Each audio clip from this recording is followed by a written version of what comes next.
తాత తాత ఎట్ట చచ్చిపోయినాడు మచ్చా? చచ్చిపోయినాడు. సరే మచ్చా, శవాన్ని ఎత్తుకొని పూడ్చాలి.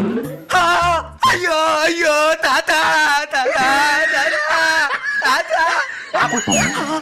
బతుకుండేటప్పుడు పిక్కిడి కూడి పెట్టలేదు, ఇప్పుడు దొల్దలు ఏడుస్తున్నావా? అందరు చూస్తున్నారనే. మచ్చా, మీ తాత చేతికి బంగారం ఉంగరం ఉన్నది. మా తాతకి ఆ ఉంగరం అంటే చాలా ఇష్టం, అందుకే వదిలేసిన. నాకు ఒక డైలాగ్ కూడా రాయలేదా? శవానికి డైలాగ్ రానమవుతుంది. సరే అనుకుంటా, పద శ్మశానానికి టైం అయింది. మచ్చా మచ్చా, ఏమైంది మావా? గుంట్లో ఉండాల్సిన మీ తాత గుంట బయట ఉన్నాడు. సన్లైట్ చూద్దామని వచ్చినాడా? మూసుకో.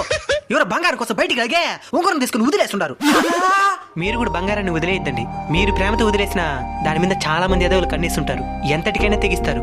దాని బదులు బంగారాన్ని మీ 10 మందికి అన్నం పెడితే వాళ్ళ ఆత్మ కూడా శాంతిస్తుంది.